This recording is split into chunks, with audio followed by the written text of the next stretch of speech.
அரசியல்ல முதல்ல இருந்து இருக்கீங்களான்னு எப்பயுமே எல்லாரும் கேட்பாங்க. நீங்க எப்ப அரசியலுக்கு வருவீங்க அப்படின்பாங்க. நான் முதல்ல இருந்தே அரசியல்ல தான் இருக்கிறேன் அப்படின்வேன். ஏன்னா வீடை சுத்தி சுத்தி அரசியல் தான். பிறந்த வீடும் அரசியல், புகுந்த வீடும் அரசியல் குடும்பம். அதனால பேசுறதே அதை பத்தி தான் பேசிட்டு இருப்போம். கிராமம் எப்படி இருக்கு, நிறைய என்னுடைய கணவர் மருத்துவர் அன்புமணி அவர்கள் சுகாதாரத்துறை அமைச்சராக 2004 2009 வரை இந்திய அரசாங்கத்தில் பணிபுரிந்தார். அப்போ அவர்கிட்ட நான் சொன்னது என்னன்னா, கிராமத்துல அடிக்கடி பாம்பு கடிச்சு நிறைய பேர் செத்து போயிடும். ஐயோ பாம்பு கடிச்சு செத்து போயிடுவாங்க. எப்ப கேட்டாலும் ஒரு குடும்பம் அப்படியே நெருக்கத்தையா நிற்கும். இது ஏதாவது பண்ணணும் அப்படின்னு உடனே அவர் நேஷனல் ரூரல் ஹெல்த் மிஷன் அப்படின்ற ஒரு பெரிய சுகாதார திட்டத்தை கொண்டு வந்தாங்க இந்திய அரசாங்கத்துல 2005. அது மூலமா தான் இந்த 108 ஆம்புலன்ஸ், அந்த ஆம்புலன்ஸ் எல்லாம் இந்தியா முழுக்க அறிமுகம் செய்கிறாரு. நேஷனல் ரூரல் ஹெல்த் மிஷன்ல என்ன சொன்னாங்கன்னா, பிஹெச்சி ஆரம்ப சுகாதார நிலையங்களில் இதற்கான மருந்துகள் இருக்கணும். அப்படி இருந்தாதான் உடனே அவசர சிகிச்சை கொடுக்க முடியும். அந்த மருந்து இருக்கணும்னா அந்த மருந்து வந்து அந்த ஒரு டெம்பரேச்சர்ல ஸ்டோர் பண்ணணும். அந்த டெம்பரேச்சர்ல ஸ்டோர் பண்ணணும்னா ஃப்ரிட்ஜ் இருக்கணும். ஆனா சுகாதார நிலையங்கள்ல சம்டைம்ஸ் அதெல்லாம் இருக்காது.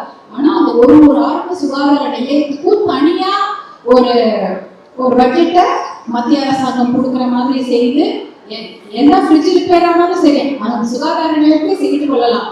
இல்ல ஒரு பாத்ரூம் வந்து உடஞ்சிடுச்சுனாலும் அந்த சுகாதார நிலையத்துல அவங்களே போட்டுக்கலாம். ஒரு லெட்டர் போட்டு சென்னைக்கு வந்து அதுக்கப்புறம் காசு அதுக்கப்புறம் ரெடி பண்ணி அந்த நிலையத்துக்கு வரதுக்குள்ள 1 மாசம் ஓடிடும். அதனால இந்த மாதிரி விஷயங்கள்லாம் அவர் செய்வாரு. அதை பத்திலாம் நாங்க பேசுவோம். நாய்க்கடியா இருக்கட்டும், பாம்பு கடியா இருக்கட்டும், இதுதான் வீட்டுல பேசிக்கிட்டே இருப்போம். ஆனா தேர்தல் காலத்துல நான் நின்னதில்லை. அதுக்கப்புறம் 2024 அந்த வாய்ப்பு நாடாளுமன்ற தேர்தலில் கிடைச்சது.